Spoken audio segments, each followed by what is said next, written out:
Pues hoy vamos a dar a conocer la terna que por unanimidad aprobó el Consejo del Instituto de Mujeres para la dirección de este organismo, de esta institución.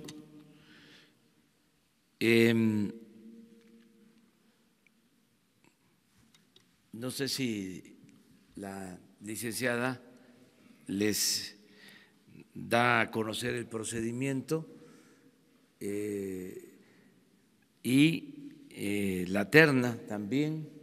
El propósito de dar a conocer la terna es, como lo hicimos la vez pasada, para que el día de hoy o por la mañana se conozcan todavía opiniones y ya en la tarde noche ya resolvemos sobre la terna.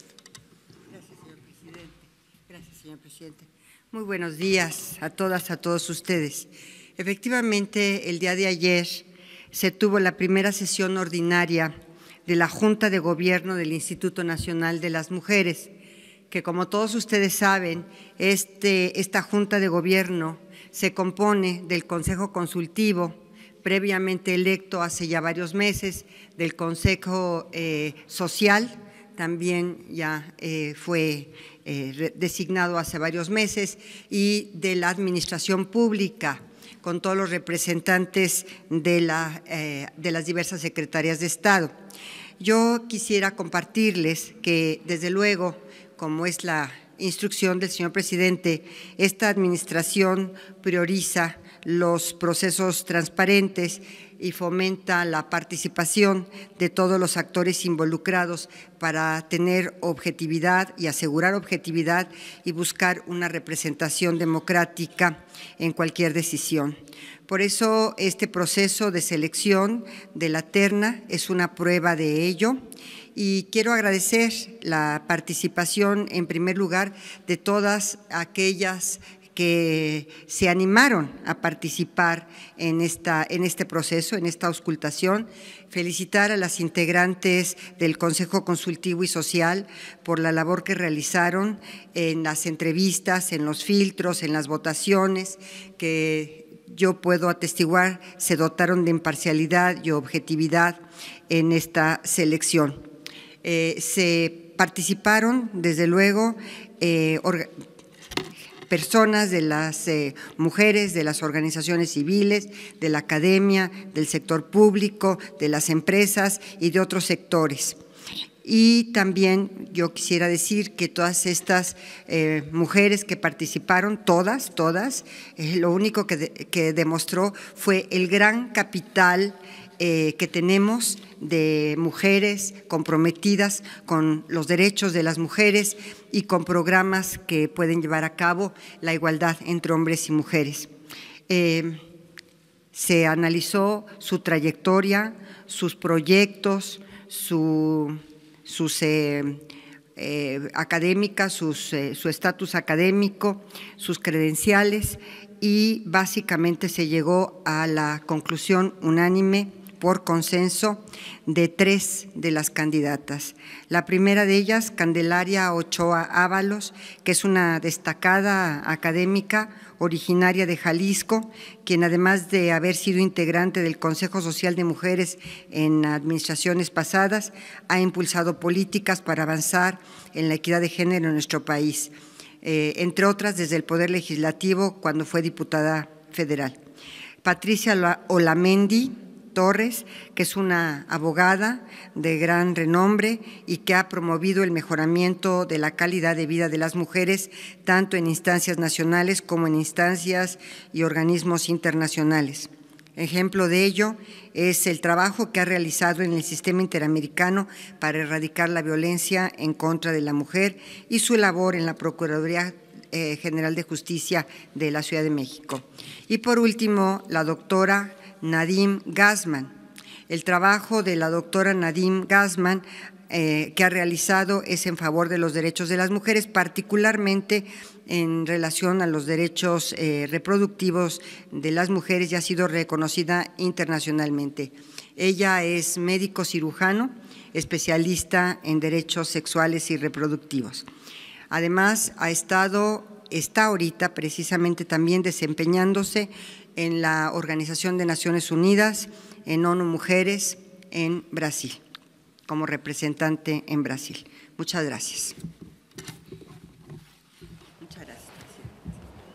Pues esa es la terna y ya para la tarde-noche se toma la decisión que va a considerar la opinión del grupo de mujeres del Gobierno de la República que encabeza la licenciada Olga Sánchez Cordero. Ella va a deliberar con sí, es una decisión del presidente, pero yo voy a tomar en cuenta la opinión del grupo que nos ha estado ayudando en todo este proceso, el grupo que encabeza, coordina la licenciada Olga Sánchez Cordero. Bueno, esto se lo queríamos informar, es importante todos estos procesos que se están llevando a cabo para tener instituciones con servidores públicos, mujeres y hombres capacitados y honestos, con principios. Ese es el propósito de todos estos procesos de selección. No hay influyentismo, no hay recomendados que está buscando que sean los mejores, independientemente de sus posturas personales, ideológicas, políticas.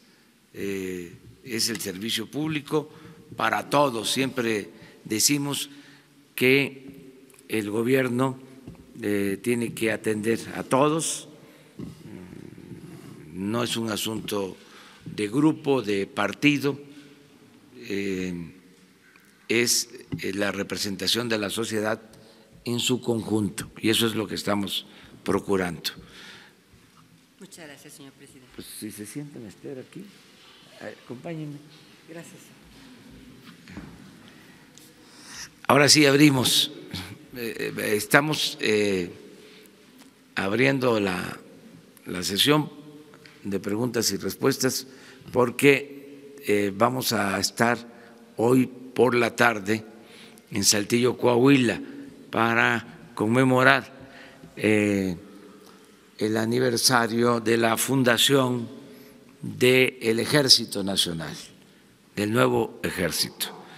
Y mañana vamos a estar en Monterrey, Nuevo León, la reunión de seguridad por primera vez la vamos a llevar a cabo en un estado de la República, vamos a llevar a cabo la reunión de seguridad en Monterrey, Nuevo León.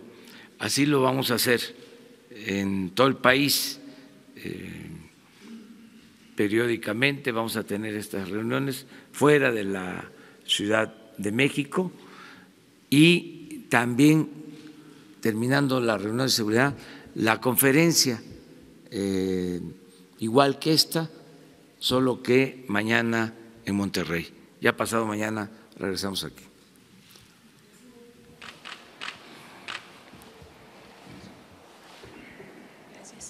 Hola, presidente. Buenos días. Rosa Elena Soto. Preguntarle, en el Congreso se discuten dos temas, el de la Guardia Nacional hoy, posiblemente se apruebe, también en la Cámara de Diputados está el tema de del aumento de los delitos graves. Preguntarle, las organizaciones sociales están proponiendo una modificación, ya sea el artículo 16 o 19, para que la prisión preventiva oficiosa sea justificada. Al parecer hay un rechazo a esta propuesta. ¿Cuál es su opinión al respecto? Y también el rechazo también en el Senado de algunas de las propuestas que están pidiendo para la Guardia Nacional. Miren, he estado pendiente de las opiniones de todos los grupos sobre la creación de la Guardia Nacional y la propuesta que hicimos de convertir en delito grave el robo de combustible, la corrupción, el fraude electoral. Y la verdad, hay una actitud de rechazo de parte del PAN y de algunos dirigentes del PRI, hablando en plata, en bloque están actuando los senadores del PAN en contra de la creación de la Guardia Nacional.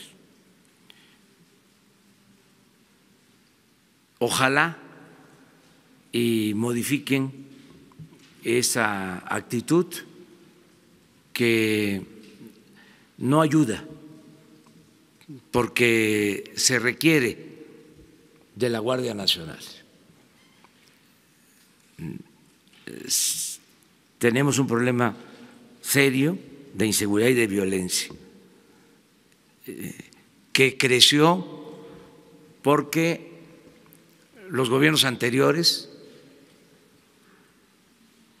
ni atendieron las causas que originaron la inseguridad y la violencia, es decir, no combatieron la pobreza, ni tampoco se ocuparon de garantizar la seguridad pública.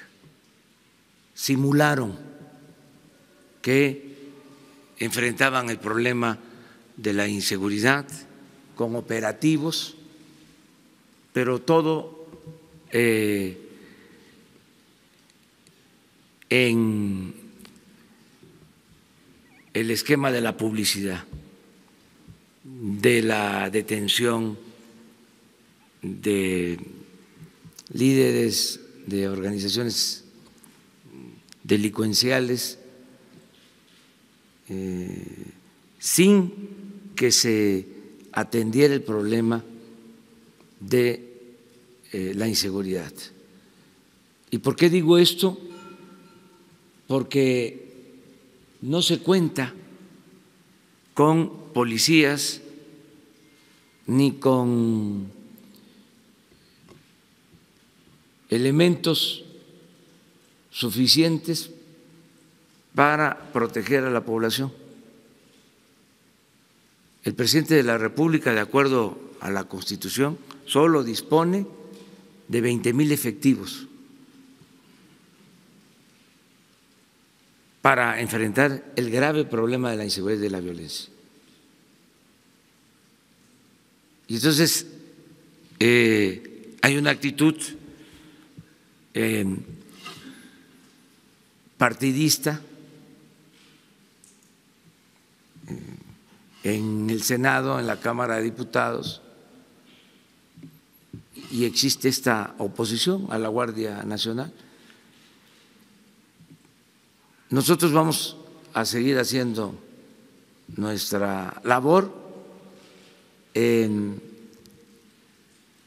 pero sí quería darlo a conocer, así, con toda claridad. El PAN como partido se opone a la creación de la Guardia Nacional y un grupo de dirigentes del PRI. Me han planteado gobernadores del PRI que ellos apoyan la Guardia Nacional, pero algunos dirigentes de ese partido están resueltos a no aprobar la reforma constitucional. ¿Por qué algunos gobernadores del PRI sostienen que apoyan? Porque pues ellos tienen que enfrentar el problema de la inseguridad y de la violencia y saben que es lo mejor para garantizar la seguridad pública. Acerca de las modificaciones legales, lo mismo. Nosotros necesitamos que sea delito grave la corrupción, necesitamos que sea delito grave sin derecho a fianza el robo de combustible, que sea delito grave el fraude electoral.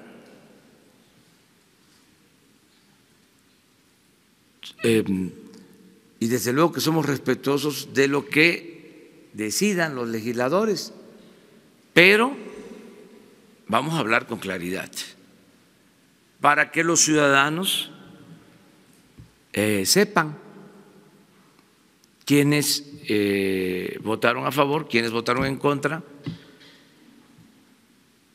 y podamos transparentar todos estos procesos. No tienen por qué ocultarse, no tengo por qué callarme. No tengo ningún problema de conciencia. Ahora resulta que los que utilizaron solo como recurso el uso de la fuerza en tiempos pasados y que desataron la violencia y convirtieron al país en un cementerio, ahora dicen que son defensores de derechos humanos y que no quieren la militarización del país, cuando no es eso lo que se está proponiendo. Lo que queremos es que haya seguridad pública, que podamos resolver los problemas de homicidios, de robos que afectan a la población. Entonces, qué bien que me pregunta, porque está por resolverse este asunto en la Cámara. También decirle con todo respeto a los legisladores que no acepto como titular del Ejecutivo la simulación. Una reedición de la Policía Federal sería lo mismo. ¿Desde cuándo se tiene la Policía Federal? Y miren el resultado. No ha funcionado desde que se creó la Policía Federal y muchos problemas de corrupción en compras de equipos, en suministro de alimentos, todo esto que estamos ahora desgraciadamente heredando. Ya no queremos eso, ya no podemos seguir con la simulación de siempre. Esto es un cambio y hemos hablado con mucha claridad de que se van a respetar los derechos humanos, de que va a haber control en el uso de la fuerza. Hemos hablado de que existe una actitud de cambio en las prácticas que por las características anteriores se llevaban a cabo tanto en la Marina como en el Ejército. Hay una actitud muy sensible de atención a la población, de ayudarnos a resolver el problema de la inseguridad y de la violencia. Y yo creo en este giro que se le puede dar al Ejército, que se le puede dar a la Secretaría de Marina para que nos ayuden en el principal problema que tenemos, que no es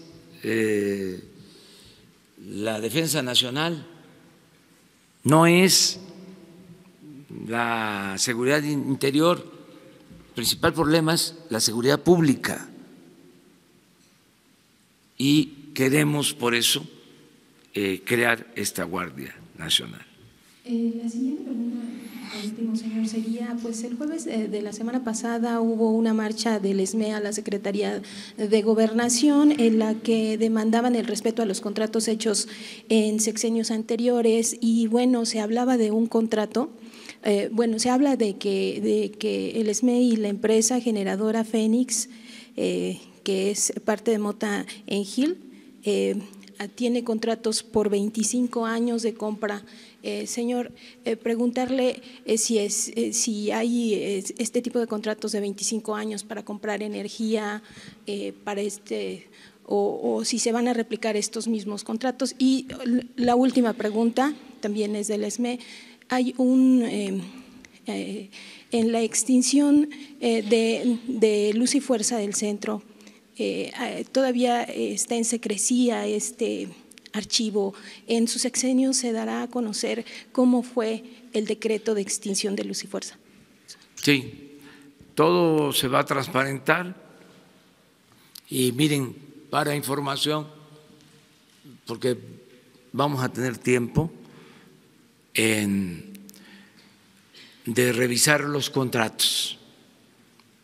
Aunque parezca increíble, hay contratos para compra de energía por 40 años. Yo le pedí al director de la Comisión Federal de Electricidad que hiciera una revisión con la esperanza de que se vencieran en este sexenio para renegociar en beneficio de la nación, pero no, son contratos 30, 40 años hacia adelante. Entonces, cuando dice que les dieron un contrato de 20, de 25, pues sí, así debe ser. Entonces, legalmente no se puede revocar un contrato solo que hubiese alguna causa justificada. Entonces, eso sí se está haciendo, básicamente. Y la transparencia, eso sí, de todo. No vamos a ocultar absolutamente nada. Sí, sobre el expediente, la transparencia del expediente de Luz y Fuerza.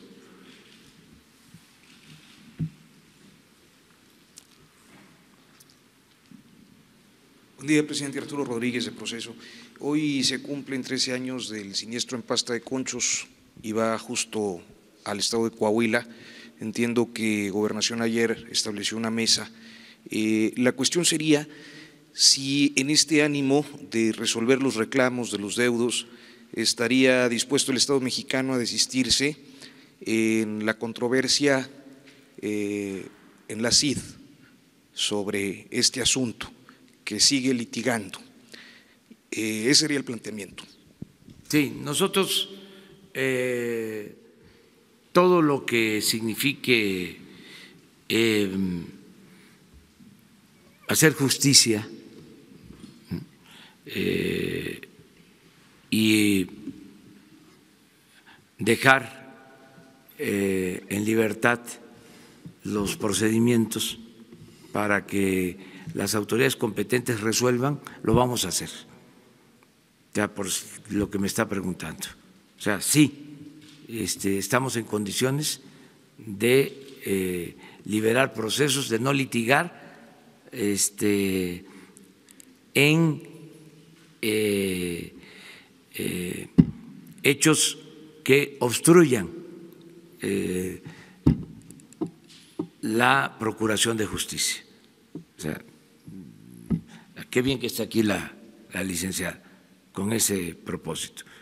Yo he planteado sobre este caso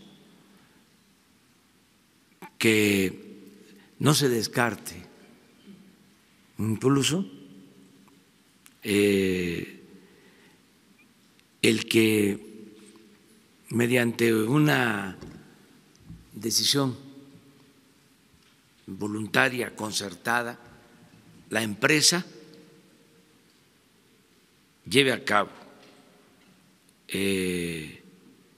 una exploración para sacar los restos de los deudos, de los que quedaron atrapados en la mina, para sacar los restos de los fallecidos. Creo que eso ayudaría mucho en la reconciliación entre las partes y en el marco de la reconciliación nacional. O sea, que especialistas del mundo puedan opinar para que se hagan, si es posible, las excavaciones y se rescaten los cuerpos, se rescaten los restos de los fallecidos. Es curar heridas, todo lo que hagamos en ese sentido,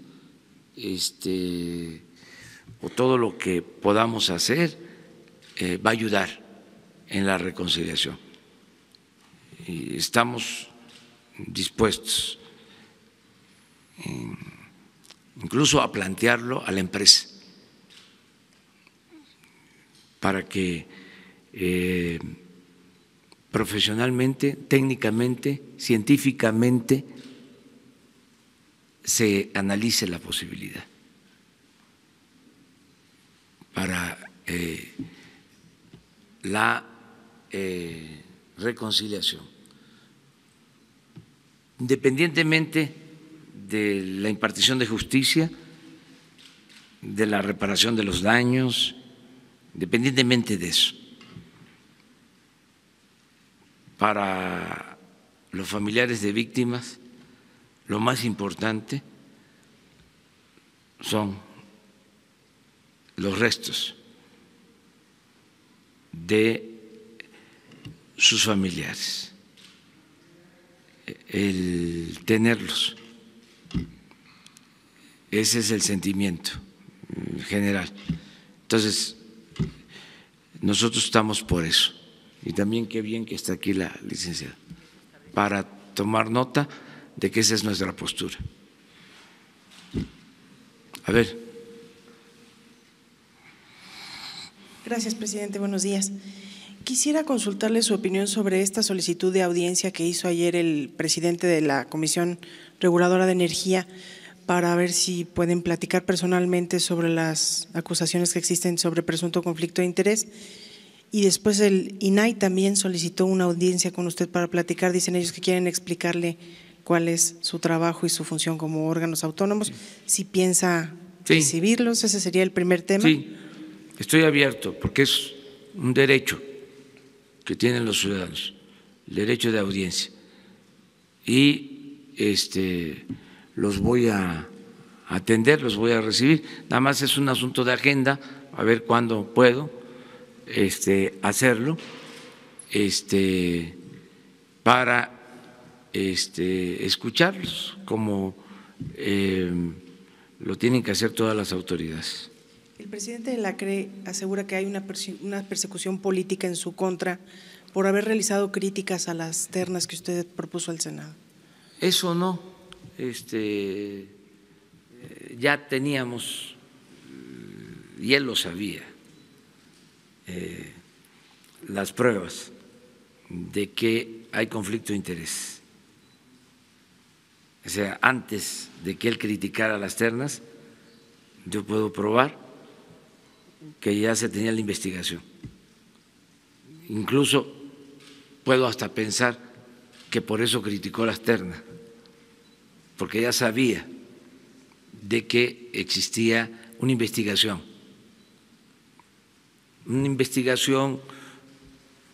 sobre conflicto de intereses no se hace de un día para otro. Si hacen ustedes una revisión de cuándo fue que dije yo aquí que iba a enviar las ternas, cuando él hace el cuestionamiento a las ternas y cuando se da a conocer de que hay conflictos de intereses, pues se van a encontrar en el tiempo de que ya teníamos toda la información, ya Inteligencia Financiera tenía el expediente y yo tengo, ya se los he dicho, como criterio que cuando me presentan un expediente sobre un presunto ilícito o un ilícito probable, ordeno de inmediato que se proceda. Ya cuando hay pruebas, de inmediato se procede. De todas maneras, yo lo recibo, pero no fue por eso. O sea, no actuamos así. Sí. También consultarle, presidente, quisiera saber su opinión sobre una iniciativa que se está procesando en la Cámara de Diputados para reformar la ley de Pemex. Se plantea la posibilidad de incrementar las facultades del director de la empresa y restar facultades al Consejo de Administración. No hay ninguna iniciativa de parte nuestra. Es de Morena. Ah, bueno, sí, pero nosotros no aprobamos eso. Es decir, el Ejecutivo no queremos ninguna modificación en ese sentido, porque no queremos darles pretextos, excusas a los que han saqueado a Pemex. Si ahora nosotros planteamos algo así, entonces, ¿qué van a decir? Van a gritar como pregoneros de que ya se está actuando con arbitrariedad y ya no va a haber contrapesos en Pemex. ¿Qué decía la derecha, los conservadores?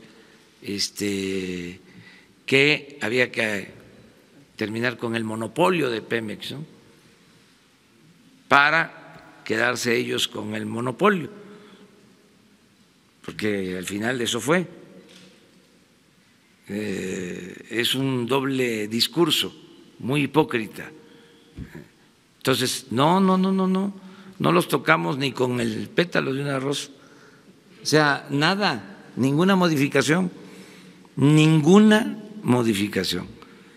Ahí, afortunadamente, a diferencia de lo que hablaba de los contratos de Pemex de 40 y 50 años, en este caso sí se vencen los plazos. O sea, ahí amarraron, pero les faltó, porque creo que le dieron de tiempo a estos consejeros 8 años, en otros casos, bueno, 15 años, 20 años, 40 años, y luego hubieron renuncias y ahí tenemos posibilidad de limpiar todo ese cochinero que dejaron con la reforma energética, sin necesidad de modificar ninguna ley. Es facultad del titular del Ejecutivo presentar las ternas para los nuevos consejeros en todos estos organismos. Entonces van a cambiar las cosas. Además, eran tan ineficientes estos organismos que ni siquiera les daban permiso de trabajo, de exploración, de crear plantas para la generación de energía al sector privado. Una solicitud que se hacía a un organismo de este tipo se llevaba 6 meses, 8 meses, 1 año para que se resolviera. Ni a Pemex les daban permiso. Pues. No, algo totalmente absurdo creado con la reforma energética. Entonces, todo eso tenemos que quitar. En parte, pues por eso la crisis en la Comisión Federal de Electricidad, ellos fueron los que autorizaron contratos para pagar cantidades estratosféricas por el gas. Imagínense los negocios. Los gasoductos son particulares y el dueño del gasoducto obtuvo un contrato para que la Comisión Federal de Electricidad le compre el gas a precios elevadísimos. Y si en la construcción del gasoducto hay un bloqueo y se interrumpe la construcción, la Comisión Federal de Electricidad le tiene que pagar a la empresa. En 8 gasoductos, en promedio, $50 millones al año de multa. 8 gasoductos detenidos, parados. ¿Quién autorizó esto? La CRE.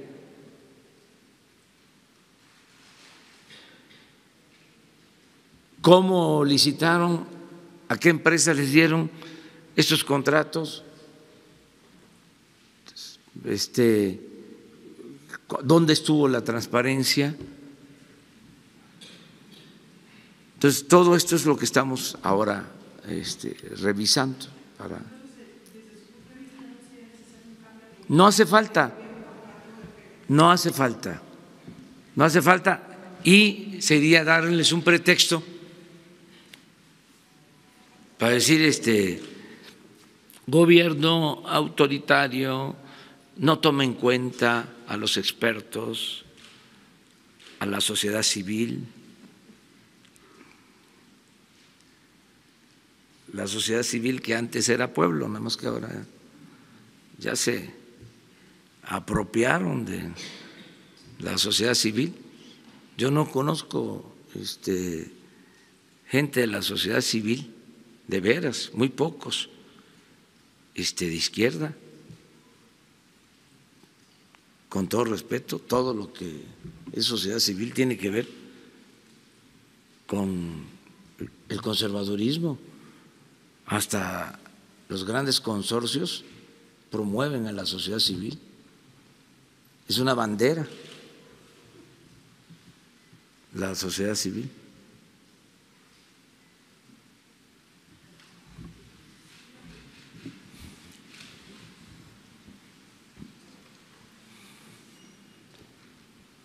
Buenos días, señor presidente. Buenos días, secretaria. Alejandro Lelo de la Rea, Grupo Cantón.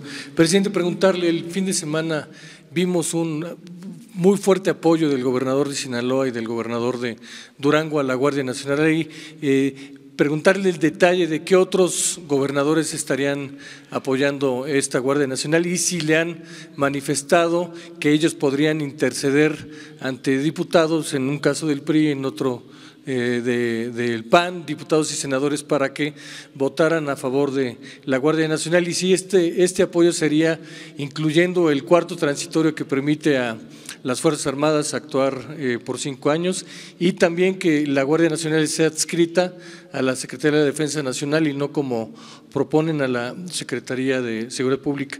Y la segunda pregunta, presidente, data de 2000, en aquel año para financiar la campaña de Francisco Labastida, desviaron recursos de Pemex vía el sindicato petrolero.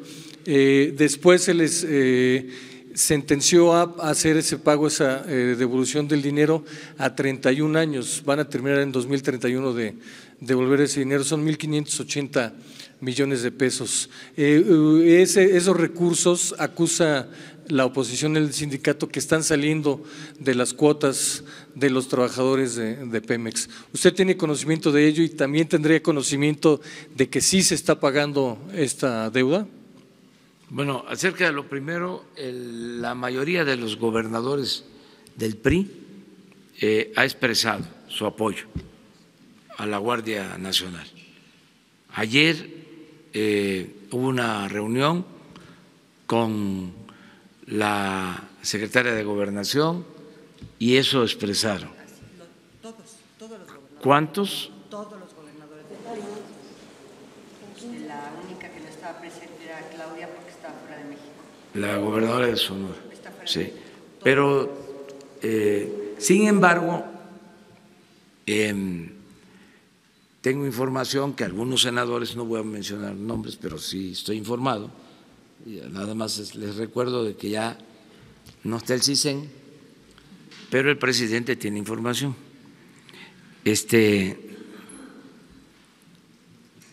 La que recojo de la gente, ¿no? Recojo los sentimientos de la gente. Estoy informado. Entonces,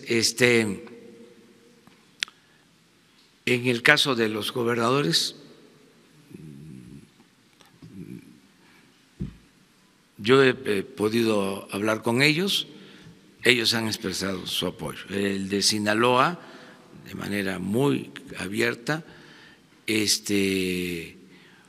lo mismo el de Campeche, que estuvieron todavía ayer aquí con nosotros en un acto con empresarios, y así otros. Con ese cuarto transitorio y que dependa de la Sedena. Sí. Es que además, miren, en La Laguna había un problema serio de inseguridad y de violencia, es de dominio público. Se creó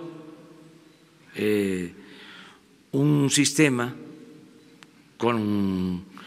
de seguridad con la Policía Militar para La Laguna, que atiende la parte de Durango y de Coahuila, y fueron muy buenos los resultados, son buenos los resultados, se redujo la incidencia delictiva. Entonces, esto mismo me lo expresó el gobernador de Durango, que aún perteneciendo al PAN, dice, es que esto es lo que nosotros necesitamos. Pero el PAN está viendo esto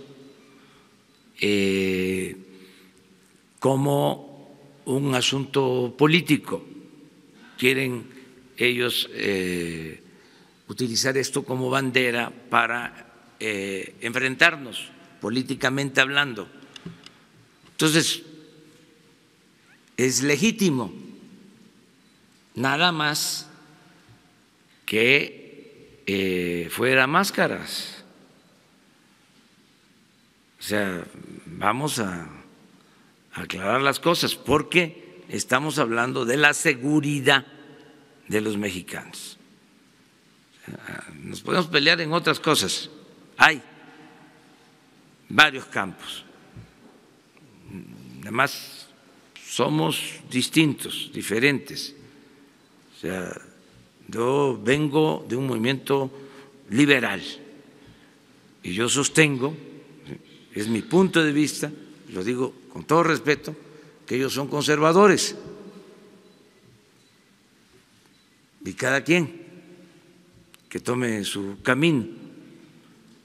Pero en esto hay que ser muy claros, porque se trata de la seguridad pública y considero que ellos no tienen autoridad moral para estar sosteniendo que nosotros queremos usar la fuerza para resolver el problema, cuando la estrategia que estamos aplicando es exactamente opuesta a lo que ellos llevaron a cabo y que produjo este desastre de inseguridad y de violencia, de asesinatos, de desaparecidos. Entonces, es muy hipócrita, pues, esa postura. Y por eso, pues, como me lo preguntan, lo explico. Ojalá y los gobernadores, que son los que tienen que enfrentar el problema, porque son las autoridades, opinen sobre esto. ¿Qué van a solicitar el ejército para sus estados si no puede constitucionalmente el ejército intervenir en temas de seguridad? ¿Vamos a estar simulando? ¿Por qué no se revisa esto, se analiza y se resuelve legalmente? Entonces, ese es el tema. Acerca de lo del sindicato, no tengo toda la información, la voy a solicitar para ver en qué términos está lo de la devolución de ese dinero, a ver si tiene que ver con el gobierno o es un dinero del sindicato, que son cosas también distintas. Gracias.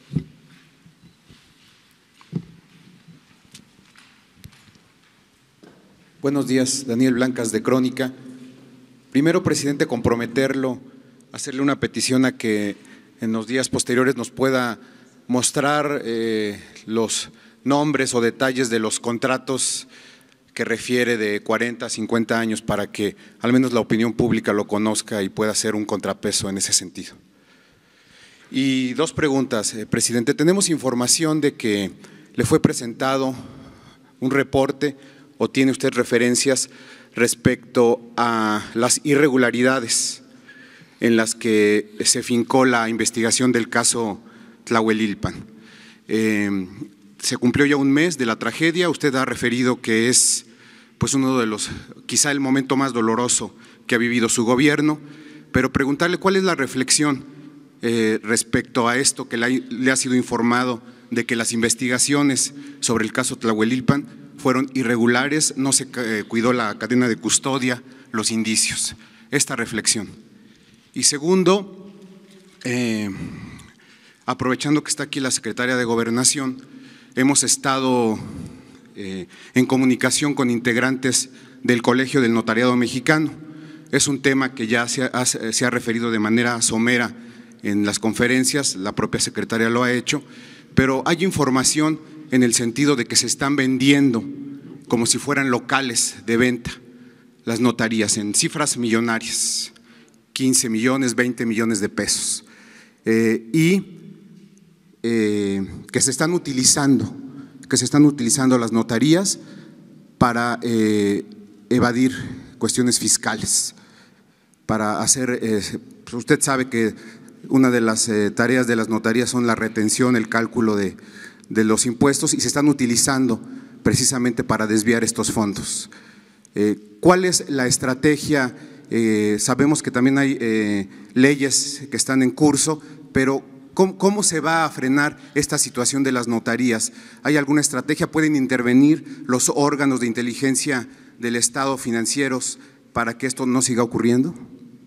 Miren, en el caso de Hidalgo, desde luego, ¿no? Es un tema muy doloroso, aunque pase el tiempo, esto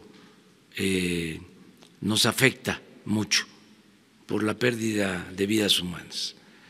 No tengo ninguna información, es decir, no me han presentado ninguna investigación. No, pero que le han referido que la investigación no se hizo como se tenía que hacer. No. Lo que nos han dicho de enviados de la Secretaría de Gobernación, precisamente. No, no es cierto.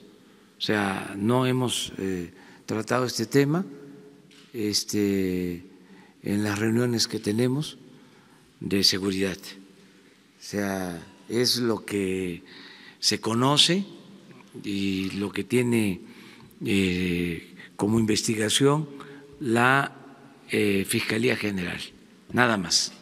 O sea, no se ha presentado un informe al interior del gobierno, del Gabinete de Seguridad, no tiene ningún informe sobre posibles irregularidades, omisiones, ¿sí?, o errores cometidos. No existe ningún documento sobre esto. ¿Ni siquiera referencias verbales, presidente? No, ni siquiera referencias verbales. Se atendió todo el problema, el asunto doloroso, repito, ya se conocen las causas que originaron este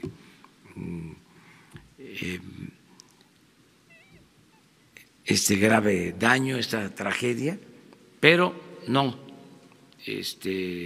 hubo una investigación al interior particular sobre acusaciones de negligencia, de desatención, de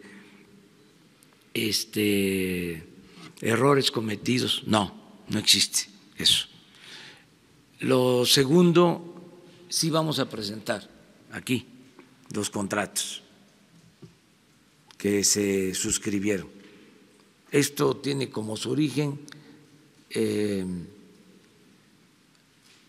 la utilización de una ley secundaria violatoria a la Constitución desde 1992. Empezaron a entregarse los contratos para el suministro de energía eléctrica y para que empresas particulares vendieran energía eléctrica a la Comisión Federal de Electricidad, hasta llegar a la situación en que nos encontramos, que la mitad de la energía eléctrica que se consume la compra la Comisión Federal de Electricidad. Después de ser autosuficiente, después de producir toda la energía eléctrica que consumimos, pasó a ser dependiente de estas empresas que le venden energía eléctrica a la Comisión Federal de Electricidad, hasta con pago de subsidio y por contratos en donde se establece el pago de esos subsidios y con duración de 40 años. O sea, todo esto claro que lo vamos a transparentar. Acerca de los notarios públicos, pues aquí la licenciada les va a informar. Tenemos que legislar. Esa sí es una propuesta, hicimos un compromiso en ese sentido, porque independientemente de lo que esté sucediendo ahora, lo que ha pasado siempre ha sido vergonzoso, por decirlo menos. Cada gobernador que termina le entrega notarías a sus allegados. Cada gobernador.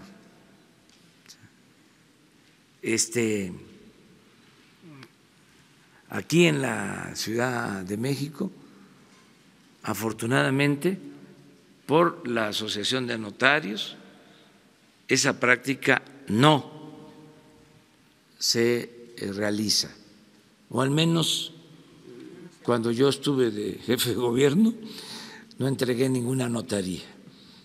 Cuando finalicé el gobierno, porque también hay un procedimiento bien definido, existe también en los estados, pero le dan la vuelta. ¿Sí? Entonces, que ayude esta pregunta para que se erradiquen esas prácticas y que se modifique la ley. Gracias, señor presidente. El entonces candidato a la presidencia, Andrés Manuel López Obrador, en Acapulco hizo un compromiso con los señores notarios de 10 puntos. Uno de los más importantes era una reforma constitucional para que el Congreso de la Unión legislara sobre una ley general que estableciera los lineamientos y distribuyera las competencias en relación precisamente a los notarios. Yo quiero decirles que antes de abandonar el Senado de la República, yo presenté esta iniciativa de reforma constitucional para que todas las legislaciones de los notarios se homologaran a estos principios básicos y fundamentales. Desde luego, en la Ciudad de México, la ley del notariado es una ley que regula en forma muy estricta quienes acceden a la función notarial a través de 2 tipos de examen, de aspirante en una primera instancia y después en una segunda instancia de oposición.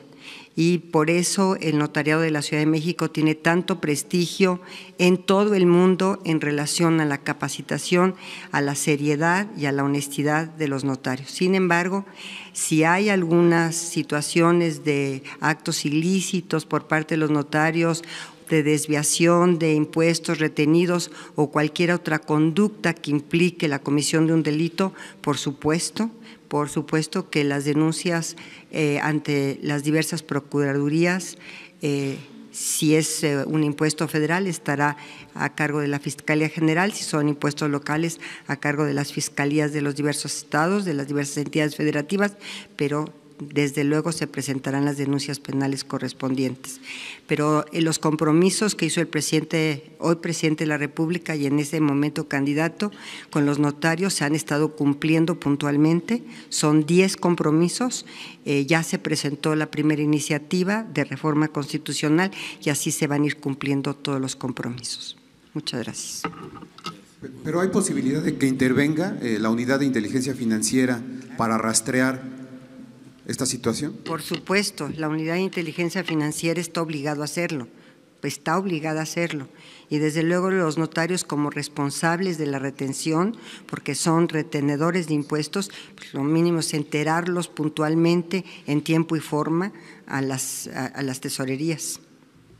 Muchas gracias. Gracias, presidente. Sí.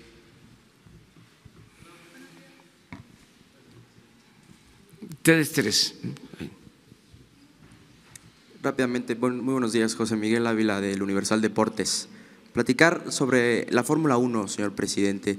Se tomó una decisión ya acerca de la renovación del contrato, todavía no hay ninguna información acerca de reuniones y sabemos que el plazo límite es a finales de este mes. En segunda instancia, acerca de la NFL también, señor presidente, el contrato que ya se tiene firmado, ¿se va a respetar a cabalidad? ¿Se van a hacer los pagos que están establecidos o se piensa también renegociar esa parte? Y también acerca de la NFL, usted cuando se reunió con el comisionado Roger Goodell platicó acerca de creación de escuelas de fútbol americano en México. ¿También hay un avance en este sentido? Muchas gracias. Sí, mire, lo que ya está contratado se respeta. Ese partido que quedó pendiente en el caso del fútbol americano se va a realizar. Ese fue el acuerdo, porque ya existía un contrato, si se revocaba se tenían que pagar multas, daños, y se decidió pues llevar a cabo esta actividad en este año, 2019. No sé cómo estén los contratos de Fórmula 1, si no están firmados ya no vamos a poder, porque en algunos casos estos eventos se financiaban con el fondo del fomento al turismo, y ya ese fondo está comprometido para la construcción del Tren Maya. Entonces no sabemos en qué situación están estos contratos, los vamos a revisar. Vamos desde luego a seguir apoyando todos los deportes, pero con austeridad, sin que haya excesos, sin derroche.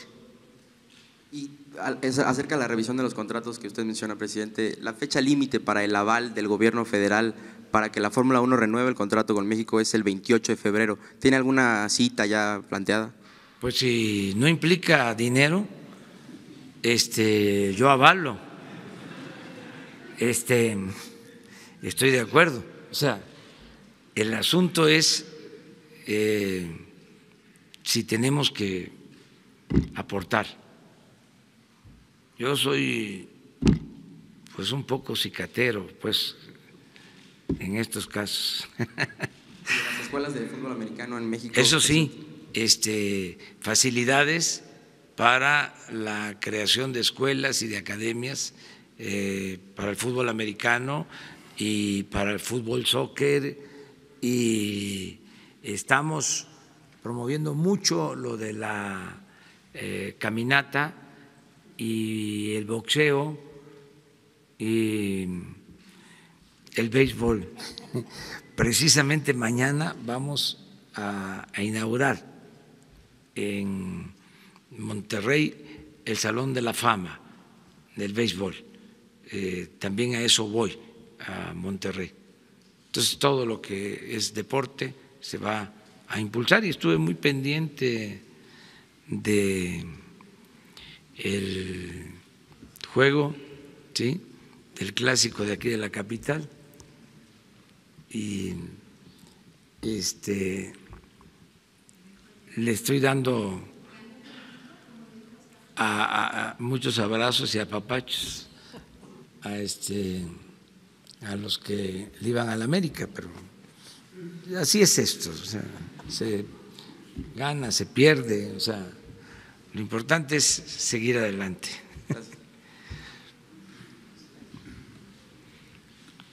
Buenos días, señor presidente. Ricardo García, de Revolución 3.0. Dos temas. A principios de este mes, nuestro medio le comentó acerca de un grupo de niños, los huérfanos de Nochixtlán, que a raíz de la problemática, se encuentran en una situación muy precaria. Pasamos esta información con su equipo y hasta el día de hoy ninguno de los niños ha sido atendido. Quisiéramos saber si, inclusive no se han comunicado con ellos, quisiéramos saber si existe un plan en atención, si usted ha conocido las historias de los niños. Y bueno, en otro tema, aprovechando que está la secretaria, la semana pasada usted afirmó que ya no existía guerra contra el narcotráfico, que iba a replantear la lucha y la política en materia de drogas. Entonces, quisiera ver si nos pudiese detallar un poco cómo será esta nueva política de combate a las drogas, en el sentido en el que cuando fue senadora, la secretaria, planteó la posibilidad de tener un marco de regulación para el consumo de cannabis, dado que hay documentación que afirma que existen más de 10,000 presos por portación simple de marihuana en prisiones federales. Entonces, si también nos pudiera comentar algo sobre ambos temas, por favor. Gracias. Sí, lo de Nochistlán es un compromiso que tenemos y que vamos a cumplir, de justicia, de reparación del daño por lo que sucedió en Nochistlán. Y se lo hemos encargado a la Secretaría de Gobernación, y si no se ha visto, se va a atender de inmediato, de inmediato.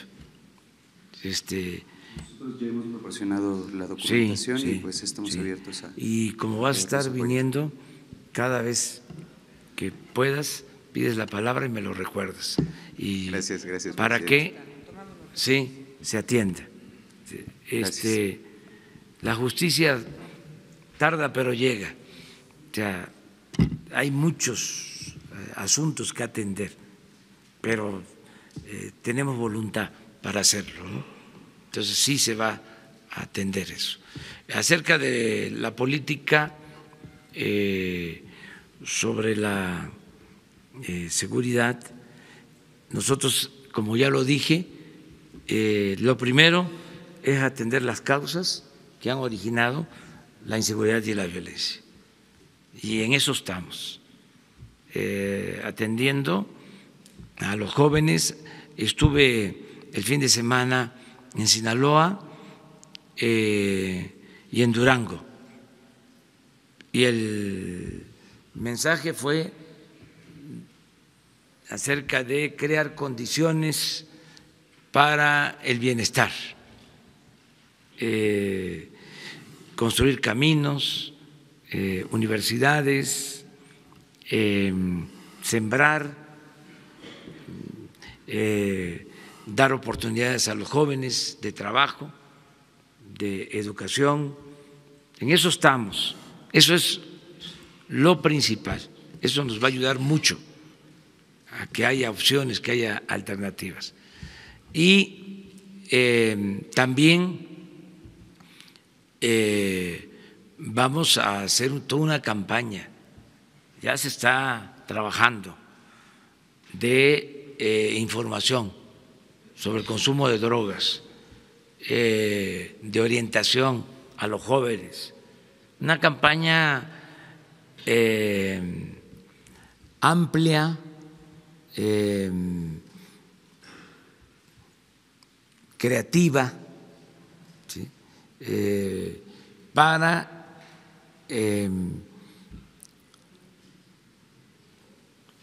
conmover y crear conciencia en los jóvenes, para no caer en el vicio de las drogas, sobre todo de las drogas que son fatales, drogas que destruyen, ¿sí? Que causan la muerte de jóvenes, algo que es muy doloroso. Y al mismo tiempo, sí, vamos a revisar lo del consumo de drogas, vamos a decir, no dañinas, no tan adictivas, tan peligrosas. Sí, esto nos ayuda también a conseguir la paz Entonces, ¿sí hay cabida en su sexenio para implementar un marco de regulación para el consumo de marihuana? Nada más que primero atender las causas. O sea, primero el crear oportunidades de trabajo, de bienestar, atención a los jóvenes, ¿sí? Que no se vean obligados los jóvenes a tomar el camino de las conductas antisociales. Primero eso, primero que haya bienestar, primero que haya oportunidades para los jóvenes, para todo el pueblo, primero, y al mismo tiempo lo preventivo de información.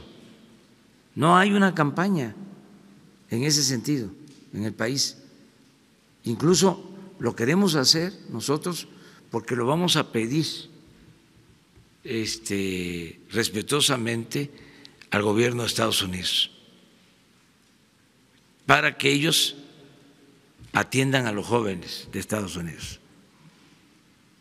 De las dos formas, que los jóvenes de Estados Unidos tengan opciones, tengan alternativas, tengan oportunidades, que no sean marginados, que no sean discriminados y que al mismo tiempo haya una campaña en Estados Unidos de orientación a los jóvenes, que no existe. ¿Mexicanos o jóvenes en general? No, en general. O sea, ¿por qué? Dice, ¿qué tiene que ver Estados Unidos con nosotros?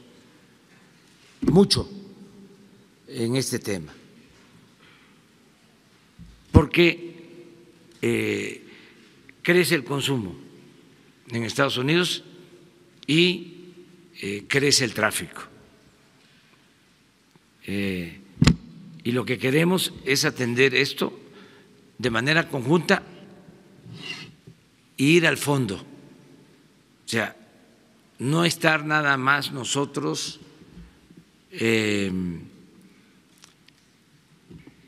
atendiendo efectos, sino que nos apliquemos y se vaya a las causas, al fondo del asunto. Eso es lo que te puedo comentar. Entonces, no descartamos nada. Gracias, señor presidente. Secretario. Buenos días, presidente de México, su servidor Carlos Pozos, líderes mexicanos y petróleo y energía. Presidente, a unas horas de conmemorarse el Día del Ejército Mexicano, quisiera saber cuál es la importancia del Ejército Mexicano para su administración y si tendrá usted un mensaje para todos los soldados mexicanos. Y también hacerle su conocimiento que hay un monopolio en la utilización del Kevlar por 20 años en las administraciones pasadas, lo cual va en detrimento de sus chalecos y de sus cascos balísticos.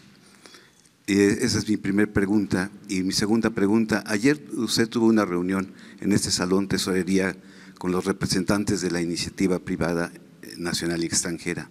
¿Hay una luna de miel ya con la iniciativa privada? Bueno, hoy vamos a hablar sobre el ejército. Yo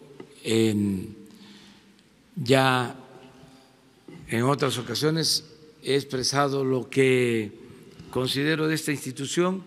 Sin duda es una institución fundamental para el Estado mexicano y es una institución que nos ayuda en circunstancias como la que estamos viviendo, de inseguridad y de violencia. Es una institución que puede contribuir mucho para garantizar la seguridad pública. Ese es un punto de vista. Hoy voy a hablar de eso, de lo que representa esta institución, desde que se instituye de los tiempos modernos, los tiempos actuales, luego de el golpe militar de Victoriano Huerta a el presidente Madero. Desde que se da ese golpe de Estado, desde que se destituye, encarcela al presidente Madero y luego es asesinado, surge el Ejército Nacional. Es un ejército que surge del pueblo, es un ejército revolucionario y de eso voy a hablar el día de hoy y por eso también quiero aprovechar la oportunidad para agradecerles porque he contado con su apoyo, con su respaldo. Acerca de estos contratos vamos a indagar, vamos a tener resultados y el acto del día de ayer con la iniciativa privada fue muy bueno, hay el compromiso de trabajar juntos para lograr que el país tenga crecimiento económico, que no ha habido crecimiento económico en todo este periodo, o ha sido muy raquítico el crecimiento económico en México. A eso se debe también la crisis del país, porque si no hay crecimiento no hay empleos, si no hay empleos no hay bienestar, si no hay bienestar no puede haber paz y tranquilidad. Entonces, queremos crecer en el sexenio a una tasa promedio anual del 4%, no del 2%, no.